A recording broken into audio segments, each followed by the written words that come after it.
Welcome to the Free Birth Podcast, a supportive space for people who are learning, exploring, and celebrating their autonomous choices in childbirth. Together, we'll unpack truths, share personal stories, and claim our ability to birth freely and intuitively. Here's your host, Emily Saldea.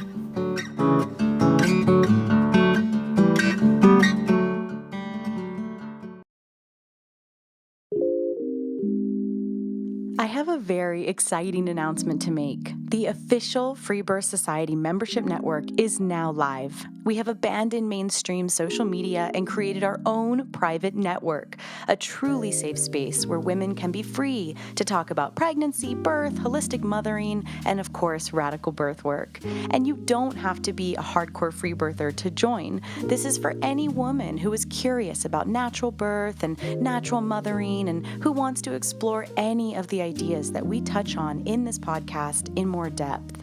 It's also a great resource for women who are planning a free birth, a place to share stories, ideas, information, and most importantly, community and support. Head to our website at freebirthsociety.com to apply. We are so proud of this new space and we can't wait to welcome you. Come join us in the fun.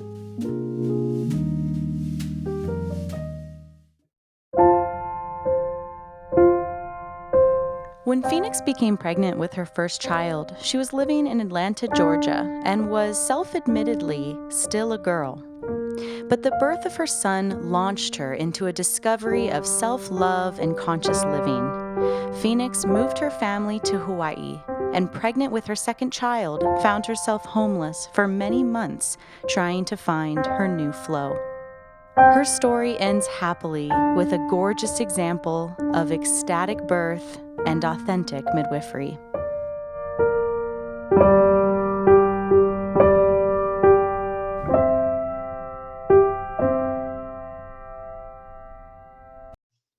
I think my mind kind of goes to the girl version of me before even womanhood even was something that I thought I could become. I just always knew I wanted children. I always felt that deep within me, and I don't know. It was hard growing up, knowing that innately, and then going through experiences in life where I didn't feel like maybe I would do the job correctly, and that was my journey up until I got pregnant. I just kind of back and forth where I would like, oh, I want kids, and then it was like, no, I'm not gonna be a good mom. Like, what the heck? And like right before Nakomi was born, I was in the space where it was just like, never mind about kids. If it happens, it's gonna be something that's gonna break me more than I feel like I will be able to handle. And um, before I even got the confirmation of his birth, I knew I was pregnant. I was really upset about it. I was really just not confident in myself. I just felt like, the creator gave me this gift and I wasn't worthy for some reason. So I really went through some kind of just inner turmoil with that. And it became, better and better as I guess symptoms started to show up, I guess, within my first pregnancy with Nakomi. And, I never even thought about natural birthing or really anything particular about birthing, except for, you know, that I knew that it happened, if that makes sense. Like I wasn't too into any like the whole Instagram, I don't know, phase, that just how they like blow up the birthing and the pregnancy and all that. Just really wasn't in that realm. I just was all like single, selfish minded. And, that's just the phase of maidenhood that I was in. Totally. But you weren't living on Kauai yet. No, we weren't. We were in Atlanta at this time. Okay. Yep. So that also gave it just a different vibe. So I guess as soon as I was pregnant, being pregnant in Hawaii and Atlanta are a little completely different. I mean, when I became pregnant with him, immediately I went to the hospital. Sure. It wasn't even any kind of question. It was just, this is kind of the protocol deal, watching, like Kardashians type, the birth stories that be on TLC, things like that. It's just like, that's just how it went. Totally. Not that I was like, I didn't want that, but it felt like that's where I needed to go to get a confirmation even that I was pregnant. And just my first experience going, we go and I'm throwing up, sick, not feeling well. And they're just like, well, eat whatever you want. They gave me a prescription for some pills and it just, Cool. and they were just like, eat whatever you want. Good luck. And it was just like, well, that wasn't the experience that I thought I was You're supposed to like, get. I thought I was going to be respected and this is going to be treated magically like it Right. should Like, be. And yeah. so And were you already into like conscious living and healthy eating and all right, the right. Yeah. I was in it a bit. I was in okay. it a bit, not fully. I mean, Okay. motherhood really brought all of this spiritual aspect in the woman out of me, honestly. That's why I referred to myself as a girl at that point Mhm. because I didn't even I wasn't taking care of my body. I knew that I could, and I was about the fruit life, like eat your watermelon, drink your water, but still was drinking and not eating the best, and just kind of just about the look of it, but not really like Mm, understanding. Like I didn't really understand how to take care of my body until my sure. children came. Mm. Came, eating properly, drinking. Like it's like I feel good doing these things. Right. But it's like the actual wanting to feel good. When once you do it, it is contagious. It's great. It's great. I mean, I battled with anorexia, like all the throwing up, just the Mm. disassociating myself with food and controlling all of that. I didn't respect food. I didn't feel like it respected me. It was just Mhm. this thing to just throw around, and I mean, it's just night and day how I am with food now. Like I Wow. love food. I love it, and Good. I love feeling that I can nourish myself. And it's not this, man, I would just forget to eat, just all this, just dumb Mhm. stuff, like just, little girl stuff. And now it's like, Yeah. yeah, I'm just proud of myself and this Yeah. journey that it has brought me to at least be able to do that for myself. That's huge. Yeah. Okay, Yeah. so what was your pregnancy like? Well, you go to the hospital, you get confirmation, you're like, "Oh damn, that wasn't so great." What's your pregnancy like? So from that first appointment, we were like, okay, let's do the midwife thing. It immediately was like, okay, we have to do a 360. We have to do something else because it didn't feel good. So we did. Midwife out of hospital or in? Actually the woman we found was out of hospital. Okay. We were just like done with the hospital at that point, honestly. So the midwife we found, she was just a home birthing woman, very solid, just grandma energy, and we Nice. felt safe. We felt good. So yeah, so we had our journey in pregnancy with her. So I that first interaction with the hospital was enough for you to be like, No, I'm good actually." And yeah. something just you just knew something within you was like, "Okay, I want to go about this in a more normal Right. way." And obviously it was Nakomi obviously pulling at me like, nah, Right. this is not the deal, mom. Yeah. You know, He's like, "We could do better." yeah, we could do a little bit better, Yeah. you know. And I want to preface just the overview of Nakomi's story with the midwife. I'm not going to mention her name, Sure. but I do want to talk about kind of the nonsense that kind of went on with the midwife and that Mhm. whole kind of propaganda that led me to my second birth and wanting to disassociate myself with that type of midwife that I dealt with. Yeah. So the woman who we attracted into our space to do that, she was very, to the books with her midwife like lifestyle. So in a way, so that sometimes it would make me feel bad. It would make me feel like I wasn't doing enough. Like what? Give me an Um, example. so an example, eating enough food. Mm. Eating enough food. So I told you I But was you dealing with already that earlier. have so much energy around food. Right, right. I already have that. And Ugh, she would that's a big really deal. make me feel bad. Like if I would go in for my weigh-in, if I maybe lost a pound or didn't gain 5 and gain 3, and she'd be like, you gotta Damn. get it together. And I remember one time leaving crying, Yeah, of just course. like I'm not doing enough for like and my Oh, first like let's add some more pregnancy. shame onto these Right. Like, issues. yeah. And it was just like I remember just feeling lost within that. Like it's like, Yeah. am I supposed to trust this woman? Give her all of my energy, give her all of my trust so she can birth my baby. That's what the whole thing was about. Her Interesting. birthing my baby. Which obviously makes no And sense. Yeah. yeah, And so I'm curious, did she have you do food logs? yes, she did. And it Yeah, was very stressful for yep, me. I have a Yeah, huge fucking issue yeah, with yeah. the weighing in and the food logs. Um, Obviously you're a great example of why. And it's more obvious with women who have, more like outward issues, but Right. what woman doesn't have weight and food issues? You know what I Yeah. mean? It's Like, just, that's literally how we're conditioned. That's literally how we're trained to be on yeah. some level. I mean, Yep.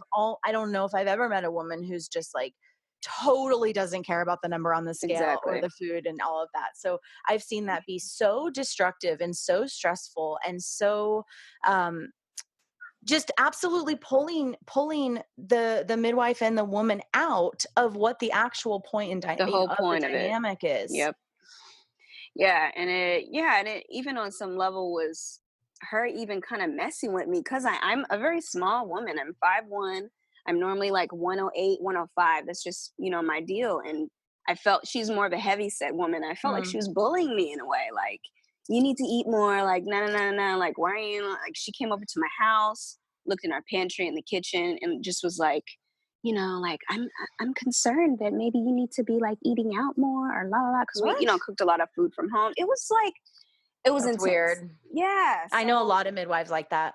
and that's what I'm saying. It's like she's, doing it out of her, she's by the books. It's just she's not having any open mind to anything. And she's, not an older woman, but she's, good in her 50s. So she's been doing this for 30 whatever years, birthed hundreds of babies. So Well, she hasn't birthed hundreds of babies. She's witnessed. exactly. And Right. and we got to be careful of that We language. got to, yeah. We got And it's interesting, right? Because like a midwife doesn't mean that they're a therapist. It doesn't mean that they're a good right. counselor. It doesn't mean that they Right. know how to read a fucking room, Right. and it just, but in a way it kind of should mean that if the midwifery lifestyle is with women, and is about holding and loving and nurturing, I just see so many midwives miss that point and focus on the charting and the food log and honestly the projection and the shame, which is the Yep. last thing with a woman who has body issues already in pregnancy. I mean, come on,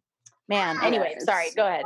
No, it's really disappointing, but I'm glad that I went through it, so that I could get out of it and be able to, Sure. tell the tale and like, Mm-hmm. you don't have because I have a lot of women coming on my Instagram asking me questions like, should I be eating? I'm like, girl, eat what you want. Like, Yeah. be happy. Like, obviously, you have conscious decisions, but like, you must like eat heartily and be fed good. Like, it's these things are not things we should be focusing on. And Um, wherever you're at today is where you're at today. And like that's right. where we have to start, I mean, tomorrow you might eat more nourishing or whatever, but today Exactly. is where we're at. And yeah, just like we need to learn how to actually be in that space.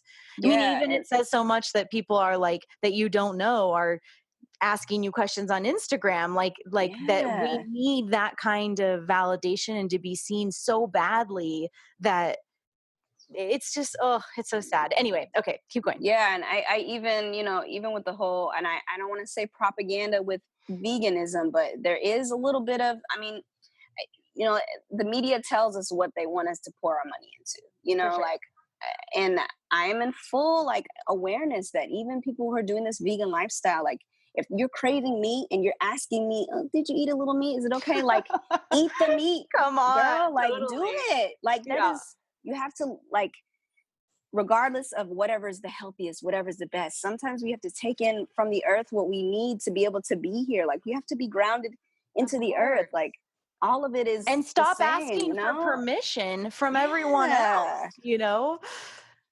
Damn. But that's really Yeah. it. Like, this is the socialization of women. Like, I'm sure men aren't asking you if they should eat meat. You Right. know what I No. mean? Like, No. this is it, that we Yep. are constantly, socialized to ask permission. And, women like you and I who are asked questions like this all the time, of course, the position that we have is to be careful with that authority and Yep. reflect back instead of take, and reflect back like that these women have their own inner guidance and to start fucking listening to it. Yeah. You don't know if this woman should eat meat. I don't know, Yeah. it's like Right. just my goodness. But it But sounds that, to me, if you're asking yeah, me that your exactly. body wants to eat meat, like, girl, like, Exactly. eat it. Exactly. And I want to say something with the father connection too, because I get this a lot as well. That whenever these midwives are doing this thing. They kind of coach the dads to bully as well. And I found that my partner was doing this food controlling thing with me where it's like, What? no, you don't need to eat that, or let's eat da da da da. And it's like we kind of take the care out of it, Mm-hmm. and it becomes this bullying thing all around, and it just puts that, the stifle within the relationship. Like, I have questions like that a lot, like, my Yeah. man won't let me eat this, and girl. Yeah, that everyone has authority in a woman's pregnancy except for the woman. So this speaks to such a classic dynamic of, even by hiring the midwife, it just replaces the doctor, in that it's another person who's not the woman, Mhm. telling it, how it's going to be, and telling the partner, basically how to monitor and control, and what to look out for. And yeah, it's just like, at what point do we center the actual woman? Yep. So moving forward into the birth with Nakomi, so I'm having just all this kind of turmoil experience with this woman, but at the same time putting my complete trust in her. Like, she's my God. Like, she is going to save me. That's Oh how my I God. felt going into the birth. Just this Wow. mentality. Okay, so contractions started. So I'm having some different, sensations. So I call the lady. I'm like, yo, what do we do? La la la. She's like, oh, nothing's happening. Call me back in 3 hours. Just really like, kind of like mean at this point. We're like, okay, Damn. sorry to annoy you, Right, that right. I think I'm having my baby. Like, so things don't progress. We move into the night the next day. So we're also having a situation where we had a monetary balance with this woman, Oh, and everything was supposed to be paid in full before the birth. of course. Well, my son decides to come before our balance is paid, but this puts just this crazy energy with her. So she Totally. changes completely from this grandmother, all encompassing whatever, to just an asshole, and just like, well, you guys didn't pay me, so I'm not gonna go to the birth. You guys should go to the hospital No. because, yeah, What week? and What week did he come? he came a day before his due date. So June 20th, his due date was 21st. Did you have some sort of contract or agreement with her about when it would be paid up? It was kind of a loose type of thing, and I don't know, just us feeling like she was the grandmother that she was. If we didn't, it wasn't like we didn't. The thing was, he was born whatever, the Monday or Tuesday, and he didn't get paid till Friday type thing. Like, it wasn't even that we couldn't pay. It just was like, why is that even the issue? Like, we'll pay you the money. Like, why are you so quick to like push us to the hospital? That's Like, when hardcore. that's not what we want to do. So she's like, I'm not doing your birth. You have to go to the hospital. Did So she literally say, like, I'm she not doing your literally birth because said, you I'm not. haven't paid me? Right. Damn. So we're like, okay, what the heck? We're not going to the hospital. It was like we didn't want to do that. And so we end up calling this lady once my contractions start to intensify, just out of fear, like, please, can you please do this birth? Like, we can pay you. He actually ended up getting an advance, and we paid her the day after the birth. Oh my God, that's so stressful. Yeah. So, whatever, it got cleared, but it was like, she was like, okay, like, as long as you guys pay me, da da da. So it's like, we have that over our heads during the entire process. So I will say, I feel like I have to just voice that because I've done a lot of births with midwives, I have seen midwives get fucked over, and right. and I feel it. and I actually have too. I mean, as a doula, Mm, I've been in positions where there was an outstanding balance, mm-hmm. and of course I still went, and then I Right. never got paid. And Mm, so that is awkward. Like, I'm in it no way is. defending her. I'm remembering all these stories now of when I worked for midwives where Right. that happened. And so maybe at some point, they have to draw a boundary. Agreed. Sucks Yeah. that it was at your It birth. just, well, it's just within all of that. It just was like awkward. Like you Yeah. said, awkward. Totally awkward. It was, Money's so awkward.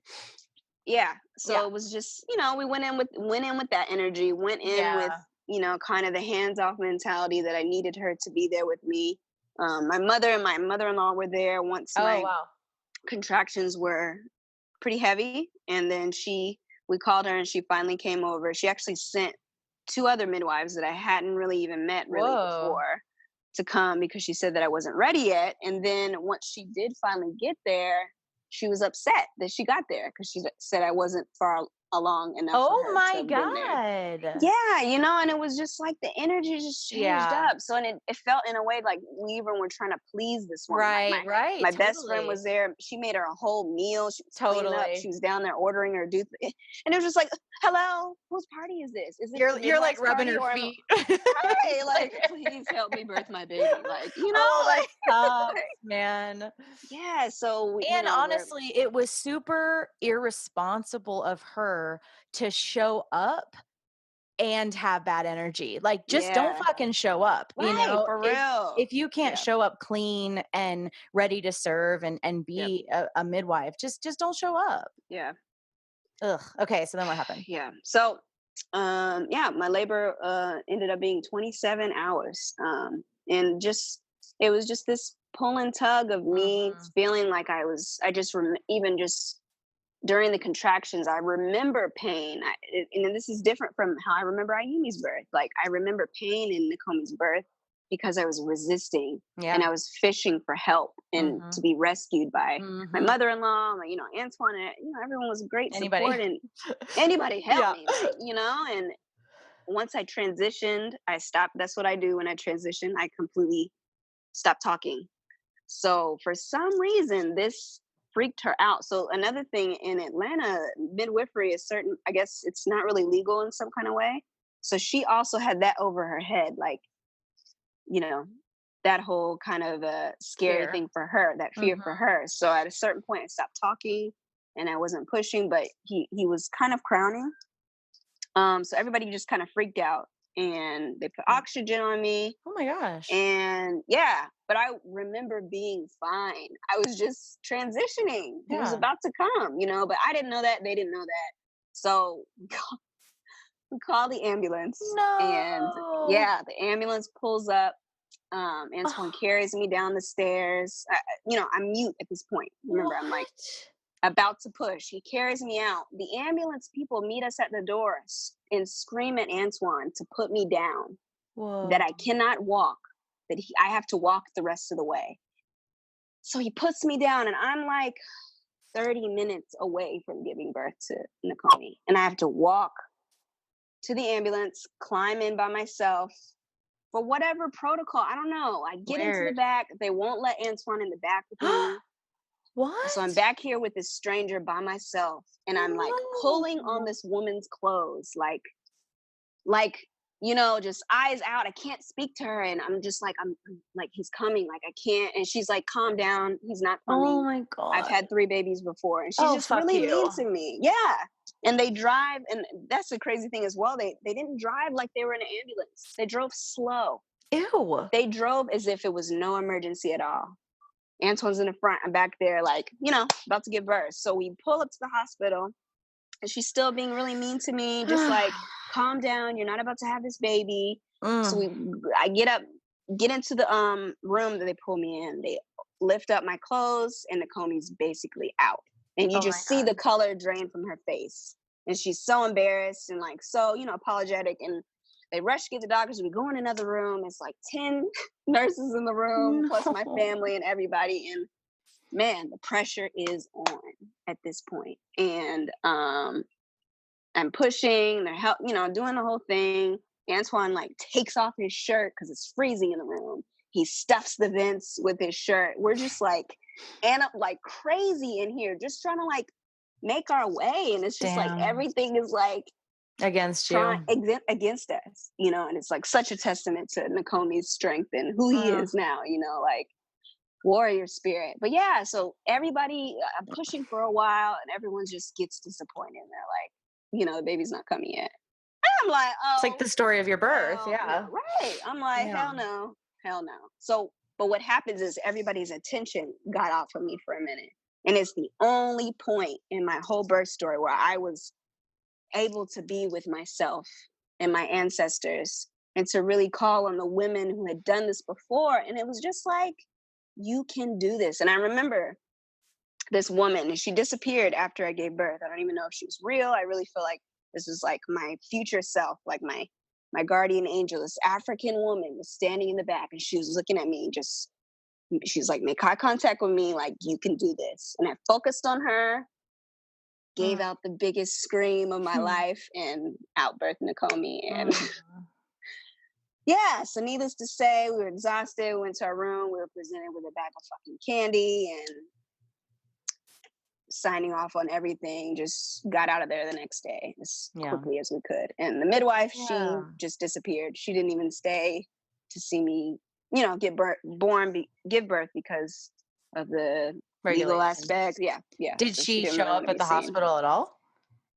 She drove in the car like behind the ambulance and then kind of was in the back, and then she just kind of disappeared after that. So even her not being there was it was still hard because I still like wanted that approval from her. Like I wanted her to say, good job, blah, blah, blah, throughout everything. And I didn't even have that. So, but damn, that is a fucking nuts transfer story. I mean, most transfer stories are nuts, honestly. That's interesting though, that I'm like picturing that space of when you went quiet and that space wasn't held for you. Yeah. Because that's when the magic is really, even the term, even that term transition, when I began transitioning, you said, I mean, that holds so much there. When I began transitioning, like whatever that is that women do right before they open up to pass their babies, so often that space isn't held, respected, honored, revered, loved, nourished, as it should be. And it's like the pressure is on once you get to that phase for some reason. It's like, all right, let's get her to do the one thing we need her to do. Like, man, I'm sorry. Yeah. Okay, so how did you process all of that? I mean, then obviously you had a baby not too long after that again. So what was that first year of mothering like for you? I mean, the first couple days after were hard for me because I didn't understand that I could love somebody that much. And honestly, that fucked me up because it was like I thought I went through that whole birthing massacre. Yeah. And it was just going to be, I don't know, this blame game for a while for me. And it wasn't. Like, it was instant, like, man, like, I'm like crying baby blues for the next couple of days because it's like all of that was worth it. And I was scared that it wasn't going to be worth it within the birthing, all of that drama. I feared that it was going to damage my relationship with my son, and it didn't. So for that, I'm thankful. But in terms of processing the birth, I mean, honestly, it was hard for me to share my story or talk about it because I did feel like it was negative in the fact that just all the circumstances, it was just intense. So I didn't really know how to, I just heard only the flowery stories of, la la la, we had the Pitocin or whatever, or even, the natural birth. Like, I just felt like everybody's story kind of flowed more, and mine was just kind of like all these jagged edges. And my baby came, here he is, And so what most women share about their stories is the flowery stuff, and is the cute, photos, and is the it was worth it piece, because the jagged edges, which most births have, if not all, there's that's part of birth, not that it should be chaotic and abusive, but it's always like facing your shit, whatever that looks like. Okay, so you're totally in love and bonding with this little kid, and you're processing all this crazy entry point that just happened. One thing I'm curious about, and it's probably still a theme, through this next birth, but how, if at all, did it shift your body image and your relationship to food? Like, I want you to speak, because you mentioned it before, just to, you said that, becoming a mother has really transformed your relationship with yourself in a nourishing way. That's not your direct quote, but speak to that a little bit for me. I mean, just the minute he was here, I just began to look at myself as just this delicate mirror of him, that I was once him in this state. And I don't know, like, that's what inspired our move to Hawaii. That's why, everyone, this drastic life changes that I'm making is just like, because I can do better. I don't have to just forget about myself. I don't have to forget about the things that are important to be like a sustainable human here. you know, and it just gave me like just the opportunity um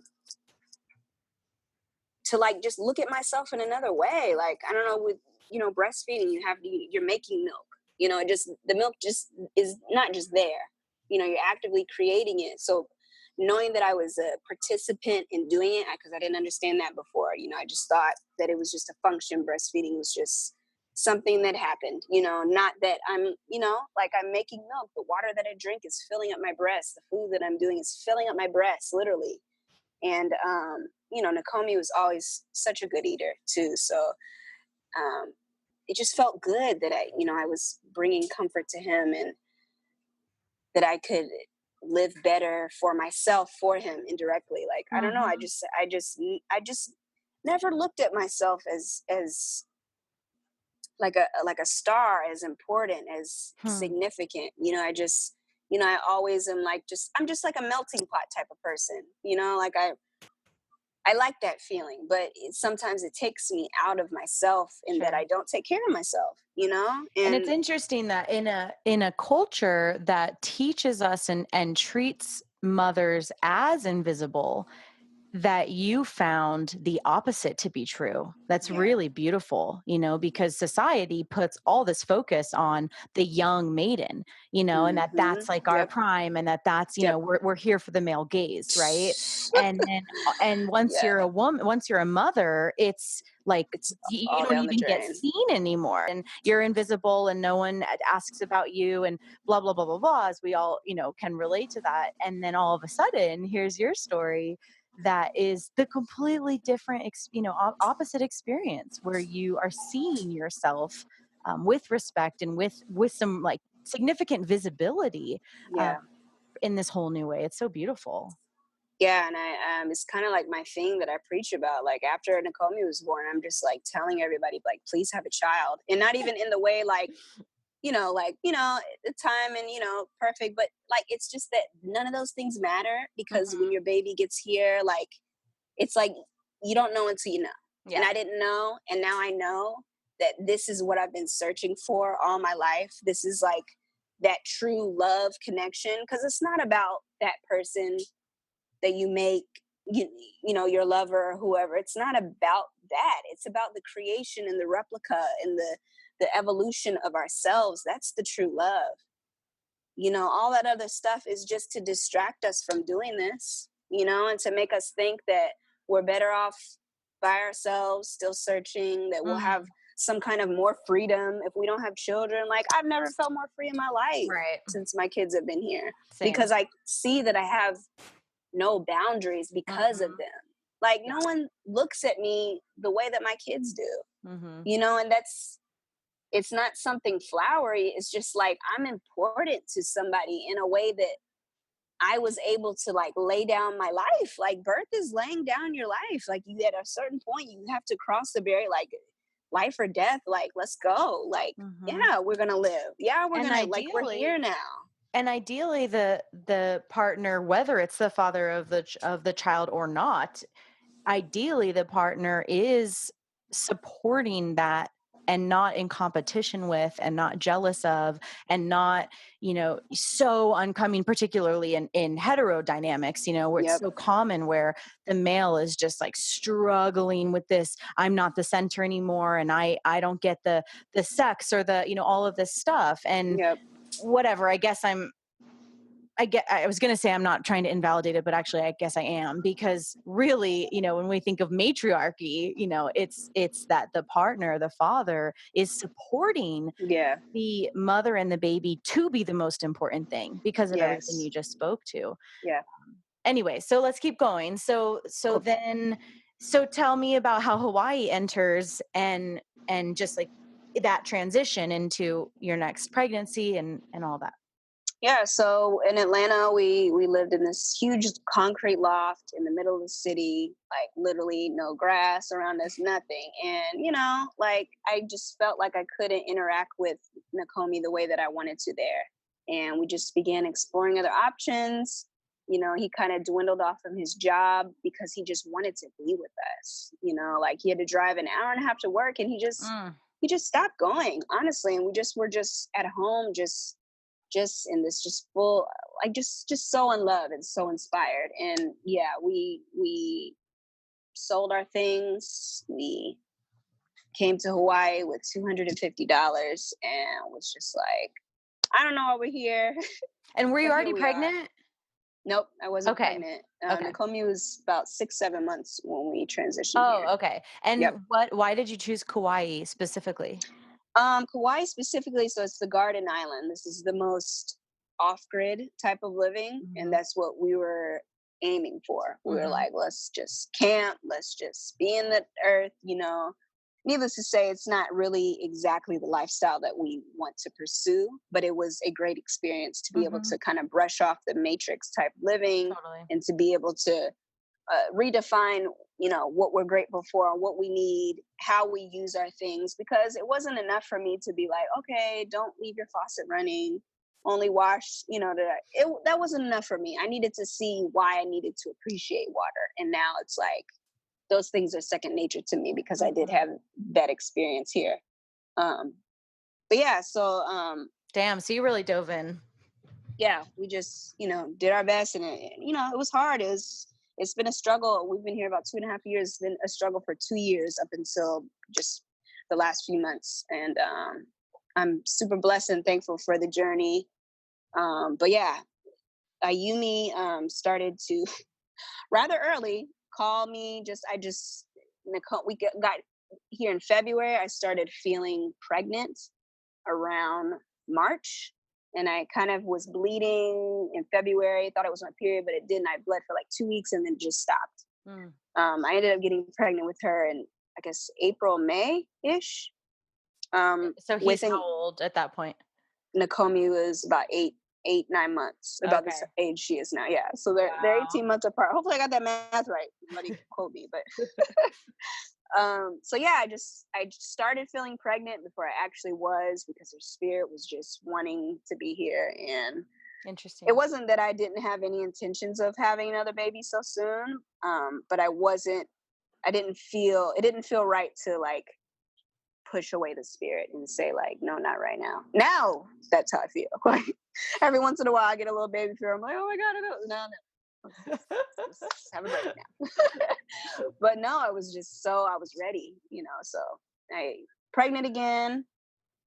And yeah, we're going through our journey. I go back to Atlanta for a little while. Me and my partner have some space. That's when I think you and I started chatting. Yes. Yep, I think it was actually. You were in Atlanta pregnant and your man was on Kauai figuring out work, and then you were going to meet him pre-birth. Yep, exactly. Yeah, okay. Yep, so that happened, and it was good for me to go back and kind of process some things with my family. And it was a lot of intense things. I actually got asked to leave my parents' house when I was pregnant with my toddler, just because my parents are very spiritual, very, you know, on the Christian spectrum and that lifestyle.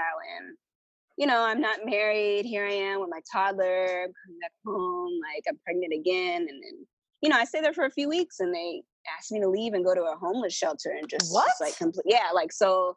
But you're also pregnant with your partner. It's not like, I mean, and even if it was a random dude, that would be fine too, of course. Exactly. Because we're not supposed to turn our freaking kids away. Also, I just want to pause and say it's really funny to me that you just said on the Christian spectrum. I would laugh about that all night. Okay. So that's not great. Okay. So you get kicked out. Yeah, I get kicked out, you know, but thankfully, you know, I was able to come back here, and just being able to flow back and forth, you know, was just, you know, just showing that all of this is divine, that I'm meant to be here and to birth my second child here. And we came here and same thing. I mean, honestly, our story is like a little bit like the Joseph and Mary type searching for an end to give birth. That's how this story kind of turns into. Yeah. Because when I come back, it becomes on the Christian spectrum. Right. It becomes exactly what I'm like, fuck that, you know. It's like, well, this is your life. Like you're married. Your baby's Jesus. So yeah, we come back. We have like you know, so that's another thing here on the islands in general, but especially in Kauai, it's very hard to find housing. It's very hard for families to find housing. We actually had a promise of a space when I returned, because I wasn't going to return until we had a space. So I get here and it's kind of like, your thing with the job where it's like, you think something's going to be a certain way and you get there and it's like, no, not at all. So, so we end up camping it for a few months. We're Wow. camping, I'm pregnant. And how was the pregnancy, especially with kind of maybe not the most comfortable, easy accommodations? It was a very stressful pregnancy for me, because I didn't have any grounding. I was constantly wanting to nest, wanting to prepare, and I wasn't ever able to even like take my hands off it and be like, okay, let me just surrender. Like at no point did I even have the opportunity, because I just wanted to make a space, just a little Your root space. chakra is completely like fried. Yeah. I mean, if you don't have your core, what are they called? The 5 core needs met. Yep. Yeah. I mean, of course you're not going to just, Yeah. So, it hurts me in a way because I haven't talked about it, but we were homeless for many, many, many months, searching for us to be able to birth. Not even that we have to birth there. It was like, can I just have a space to be, and I'll go to the hospital. Like now I know I can hone myself and do my thing. But yeah, of course, it's not just about the birth; it's about where you're going to freaking live, where you're going to have the baby. Yeah, your family. So you were just camping kind of wherever? I'm assuming you weren't. There's a beach here that, it has a setup where you can camp. They have showers, sinks, kind of whole nine. So, it's set up, but, it's still camping, still that lifestyle. So, so maybe I was about 9 months or so, 9 months. We finally found a space. We're welcomed in, and prenatal care wise, did you ever see anybody? I was in Atlanta, because I was living with my parents, it was kind of, that's one of the reasons why it was good that I kind of left, because of the control of my parents was very heavy on me, so it was kind of, if I didn't go to the hospital, it was just another one of those things. It was like, okay, you need to leave, like you're not even like taking care of yourself. So I did go to the hospital to get some things checked out. Kind of more fear-based things. I went to the ER one night because I was just having some pains. But again, it was just all fear-based. I'm with my mom and she's worried. And but no really kind of prenatal care in terms of seeing someone consistently. I would meet with midwives here and there who would, just look at me and kind of, let me know the deal. Yes, so we're welcomed in. We're there maybe like 2 weeks. And so at this point, we're, feeling a little grounded, feeling a little good. And so we decided to kind of seek out a midwife that maybe can just check me out, maybe be at the birth.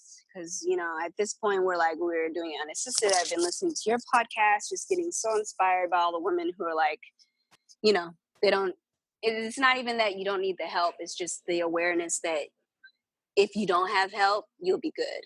And that was kind of the mindset that we wanted to just move forward with her birth. But we did want to seek out a midwife just because we just had such a hard pregnancy, like just stress wise. It just felt, again, like maybe, we needed that kind of nourishment. So, and in a perfect world, all things created equal, like that's what authentic midwifery is. Right. It's not whatever the fuck you experience with that first one. Authentic midwifery is the wise woman, it's the elders, it's the women who walk with women who know how to nourish and love and hold and guide and guard. I mean, yes, of course, I totally understand that. Yeah, it's just that they're hard to find. Yep. Unfortunately. And honestly, like the woman we found, was everything that you just described. Oh, that's so awesome.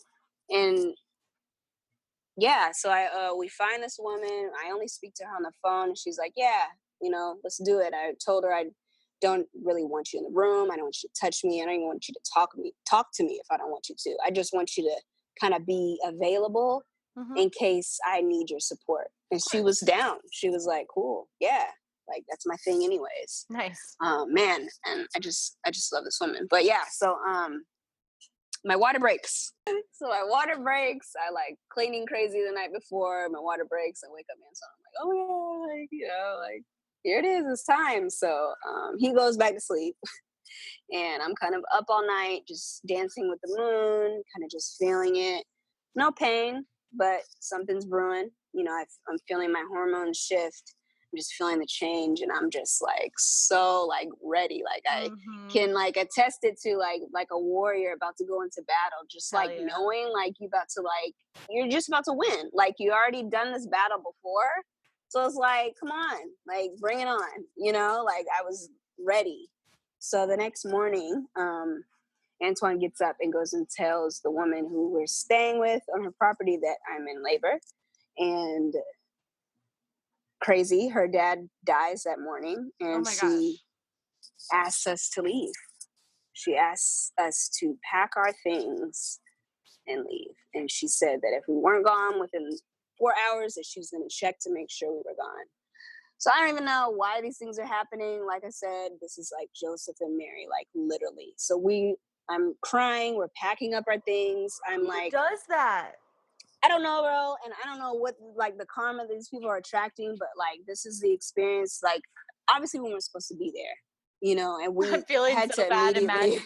I'm imagining your man like having to come tell you that. I know, like It's he like was the just like, worst.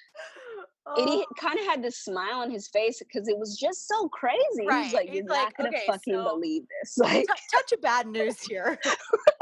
Oh my I know you're about to god. go into labor and all, but Oh my we god. gotta go. So we're Wow. like Okay, so where do you semi-packing. go? Yeah, we're packing up our shit. And we call our doula. We're like, yo, like this woman we met here, she's gonna, you know, be with us and dance with us during labor. And we call her and we get another woman's voice and we're like, oh, where's our doula? Our doula fell down the stairs and like twists her ankle. And so we're like, Okay. okay. Like obviously the story is like we're planning on having this kind of support, but Ayumi is like, no, I don't need to be in this space. I don't need her here. So we're like, okay. So we there's a woman on island. Her name is Carol, beautiful woman who opens up her home to women who are birthing, and she allows people to give birth at her house. So You just happen to know about her? we happen to know about her, and we were actually Wow. planning on doing that if we weren't able to birth at our Oh, okay. space. Right. So just you Nice. know flowed right into that. You know. So we call up Carol. We're like, so we actually need a birth over there, and she's like, cool, but you need your midwife here. Oh, right. I remember you texting me this. So, of course, my midwife is on another island. She is on Oh, Oahu. But my midwife wasn't there. She was on a plane in the air, you know, on her way to me when I, you know, told her my water was breaking. oh So my god. so basically it was just kind of this waiting game. My labor, nothing started. And we go to Carol's house, we're, you know, preparing, I'm eating some food, taking a walk, just really like, you know what? Nakomi's story was crazy as hell. Bring it on. Like I'm still going to give birth. Like Exactly. it doesn't like it's you know nothing is phasing me. And so I'm laying on the bed. My midwife finally gets there. She walks in the room, and I'm just like, she can just see the heaviness on me. It's just Mm. like, and I give her a hug. This is my first time meeting this woman, and it felt Wow. like, you know, just the grandmother Mm, energy, everything that we needed. And mm. she was there, and she just pulled me into her arms. She was like, let's get to it. Get into this position, and that's going to bring your contractions. And, you know, my first instinct, because I was pressured so much before, was to be Mhm. like, you know, I want to do what I want to do, you know, like I don't, Sure. but nothing was starting, you know. So it was just a squatting position to hold, to like bearing down, and I did that, and contractions started. But it was great. Plus you were like allowed to start your labor in Exactly. in the Yep. psyche. Yeah. And so, you know, she already knew my wishes. So I'm laboring by myself. Like this woman literally was in the kitchen Mm. talking with Carol, having tea, you know, preparing things for after the birth, and she left me alone. You know, I went into the bathroom and I labored in there probably like 2-3 hours.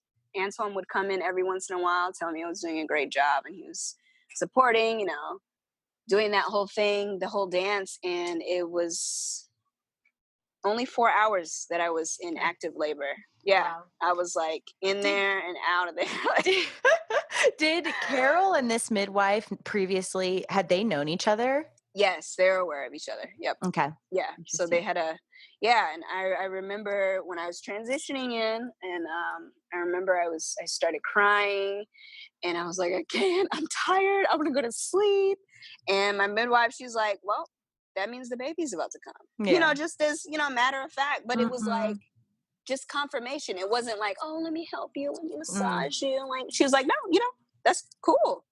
I'm glad you feel like you're about to give up, because that means the baby's about to Exactly. come. Yeah. I just slammed my fist on the table, and I was like, fuck, go back into it. And One yeah, last little tantrum. one last little tantrum. And Anto was playing the didgeridoo. And man, it was just such a tribal, just high energy, Oh very yeah.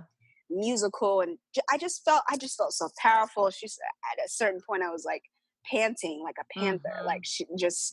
my breathing was just in tune. I just, it was just like this cool like dance. It was cool. Like, and I don't remember pain from her birth. I just remember hard work. Well, you You got know. to be.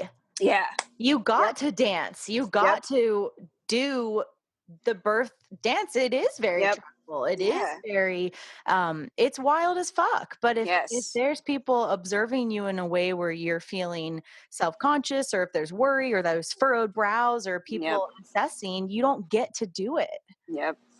Yeah. Awesome. And how was your son during it? Was he awake? S- He was kind of dancing in and out.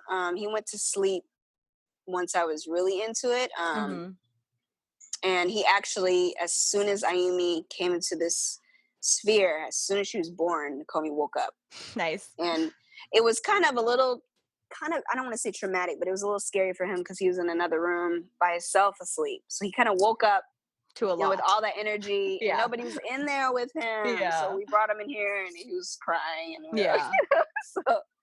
But he was cool. The next morning, they made me a placenta smoothie, and he drank all of it, and has been super baby ever since. I'm like, this is what my son is like. You're like, I'm onto something. Bam, bam. Now, That's funny. so That's yeah, funny. That's awesome. So yeah. he's even more intrinsically connected to her from even Yes, drinking agreed. that. I And couldn't even sip it. I'm like, he's like, I will. right. That's funny. And so, and okay, so, but I want to go back, sorry, to real quick about Yes. like her actual emergence. Okay.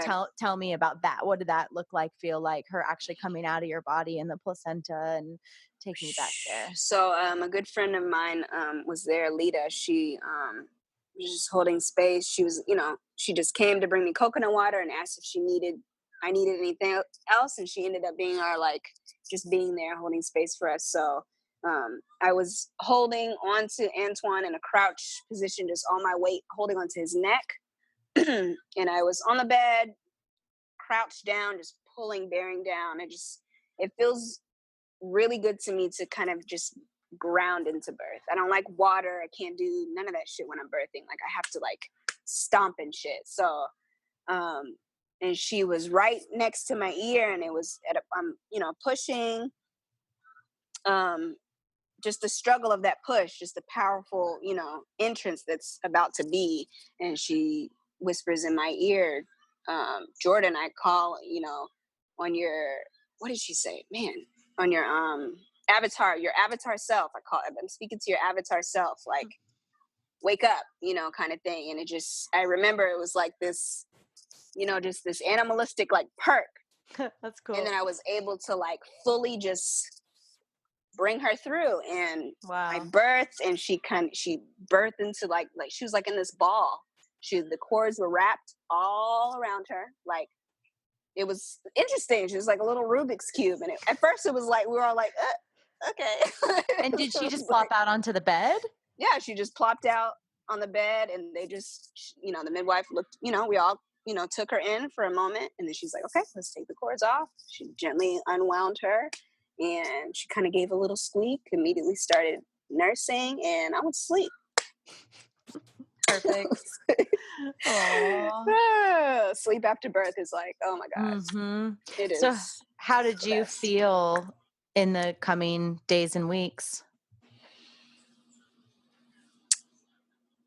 Man, grateful.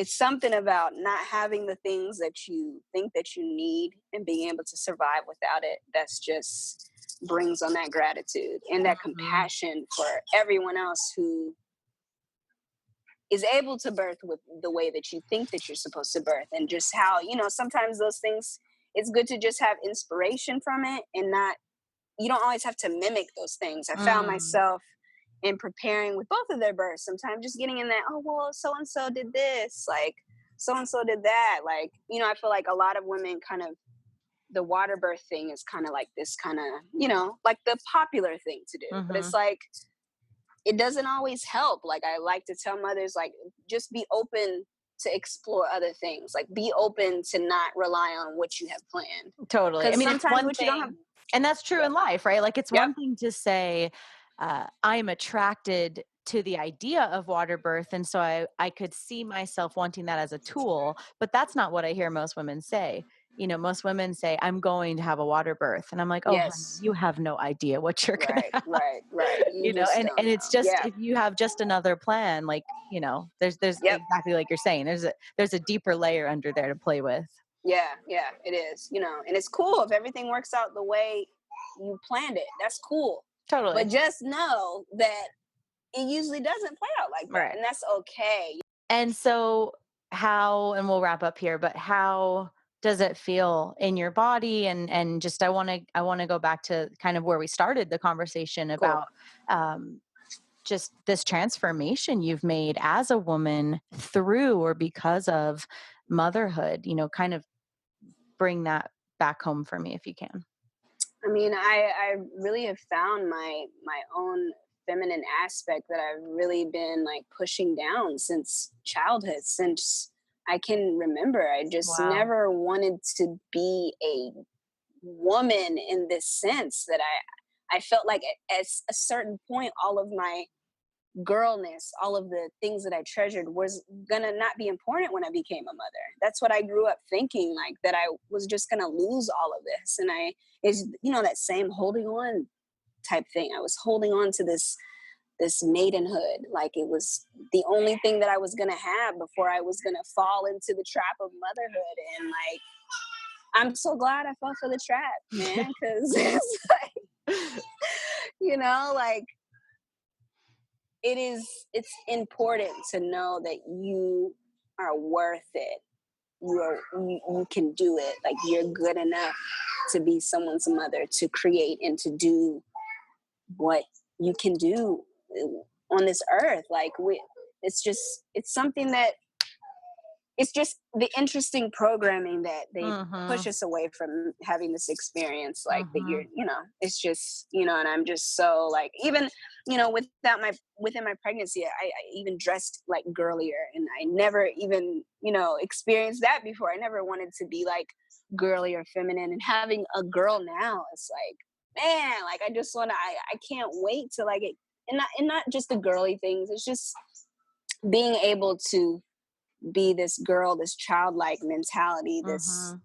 just this delicate, perfect queen that my daughter is. Like, Well, it really sounds like you've created and had to do so consciously, because this is not the culture we're born into, that you've created a life where you can feel safe.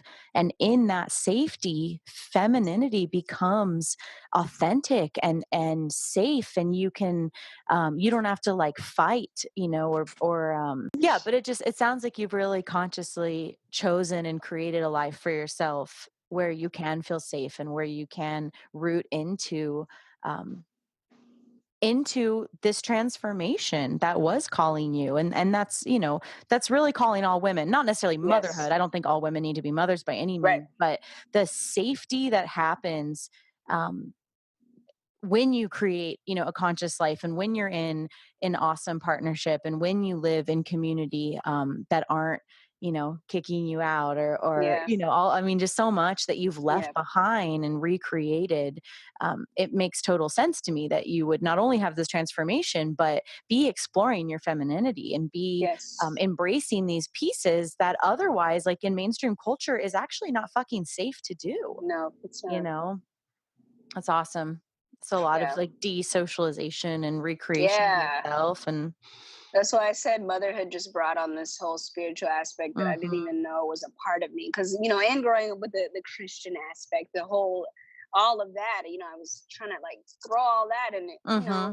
and throwing away some things you don't need to throw away, some things you need to keep. And, I've been refining that appreciation for those deeper meanings in life as well through motherhood and just my everyday and being here with my kids and being in the moment and Mm-hmm. not wanting, not needing, and just having my arms open to be grateful and to receive whatever journey is about to happen for us. Because we're here now. We all chose to be here together, and man, I'm just so blessed. I'm so Yeah. thankful. Like it's inspiring. These Yeah. kids, Yeah. You got a rocking little family. man. And you're doing it. You're Here we doing it are, real as fuck too, It's not all girl. rainbows and butterflies, but it's with a Nope. gratitude filled Yep. heart. And that's what's up. Yep. Awesome. Things. Yes. Well, thank you. It's so nice to finally hear your Yes, we story. did it. Yes. Over So excited. over 10 months in the making. Yes. Lots of time to really like let the stories set in and Mm-hmm. transform. And yeah, I hope that I can inspire, and I don't want anybody to mimic my story or think they need to have this kind of experience, just remembering when they listen to these podcasts that, there's always things to take, but it's always things to give as well within these stories. Because man, the magic happens no matter what's gonna happen. All births are like, it's just infinitely so magical. We can't even control it. Like, Well, and I think a huge thing that I hope women will, take from this story is just speaking to the differences of midwifery, that I mean, talk about like light and dark, talk about good seriously, and bad and all of that, that it's awesome that you got to experience authentic midwifery, yes, with your agreed. second birth and be able to share that story, because we have lost it, almost Yep. entirely as a womanhood on this planet, so it's huge to celebrate those stories and share them. Yeah. Yeah. And I Yeah. just want to say, like, I did at some point want to refuse any kind of assistance or support during my birth because of the experience that I had. But I want to say that it is valuable to have sacred women at your birth. Like, that's important. Yeah. That's, like, but it is that it's these certain, you know, type of characteristics and needs that both the midwives and the birthing mothers need to know that they can't rely on each other for anything. It's just all support. It's all this grand dance that everybody gets to have a part in. Well, and there's a massive difference between medical management and acting as your authority Yep. versus authentic midwifery, which is experience, love, support, wisdom, all the stuff that we listed. Like those, Yep. and we've completely, not we, patriarchy and industrialized birth has completely warped all of that. And so, I know a lot of midwives, listen to this podcast. So Yeah. I think your It's story a will be blessing. very inspiring to them. So yeah, thank you so Great. much for your time. Yay. And Thank it's you. so nice to finally see you and Yes. hear you. And Me yeah, I'm too. proud of us. Yes, we did it. We did it. All right, girlfriend. I'll Thank talk you to you so soon. much. Okay. Busted. Bye. Bye. Mwah. That's it for today, everyone. Join us next week for another episode of the Free Birth Podcast. Thanks for joining us. And remember, your body, your choice. Lots of love.